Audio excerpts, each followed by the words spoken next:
Okay, welcome in. I'm going to continue my 32 and 32 with the Seattle Kraken. Last year, they finished with a record of 34, 35, and 13 for 81 points. They had a bit of a down year considering they made the playoffs just the season before. So in their 3 years of existence, they made the postseason once out of three times. That's like 33.333%. So it's not too bad for your first 3 years, but there's clearly room for improvement if this team wants to be competitive and get back into the postseason. So just like I've always done with my previous videos, I'm going to look at some free agents that have yet to sign, and we'll kind of just wing it and go from there. So Eli Tovanen, he is the first on this list. He is a restricted free agent.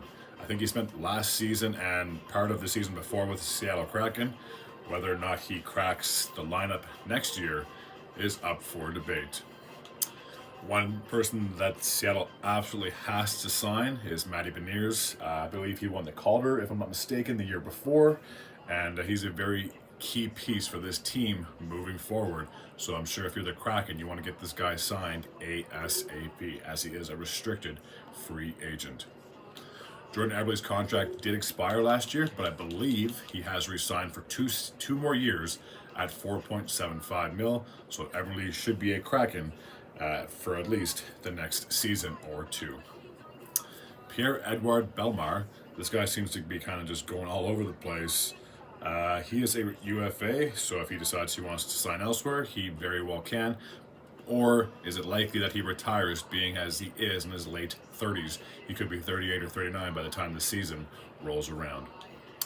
Justin Schultz, a veteran defenseman, he is also a UFA, 33, 34 years old. Where will he go? Again, if he were to sign with Seattle, you would have thought he would have done it by now instead of waiting till the open market. But this is why we have July 1st, for the most part, is a lot of players want to see what their options are. And Kyler Yamamoto, who had an interesting offseason last year, he was traded to Detroit, then Detroit waived him, and then Seattle picked him up. And it's kind of fitting that that's where he was from, or was born, was in or around Seattle. But he is a UFA, if I'm not mistaken. So whether he stays there or not, again, is up for debate. But it'd be neat to see this kid kind of excel if he was given the opportunity. And Thomas Tatar, I'll never forget that little meme.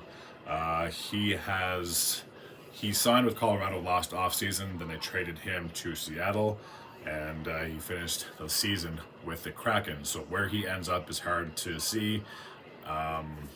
Wherever he goes, is it going to be a long term? It could be maybe a 2-year contract. I don't see anyone giving someone 32, 33 years old a long 5 or 6 year deal. That just seems like it'd be absolutely absurd to do that, considering Tatar's numbers have fallen off since his time with the Detroit Red Wings. Let's take a look at the goaltending situation. I'm pretty sure they're both signed for next season. Yeah, so Joey Daccord is entering the last year of his contract in the 2024-2025 campaign, and Philip Grubauer has 3 years left to go on his contract. So that goaltending tandem should be in place at the start of the season, pending any injuries. All right, that takes care of Seattle's recap from the 2023-2024 campaign and a look at some of the free agents that have yet to sign with other teams or re-sign with the team that they were just on. As always, if you're new to this channel and you like this type of content, feel free to hit the sub button. I'd be very grateful and very appreciative. Until next time, and as always, take care.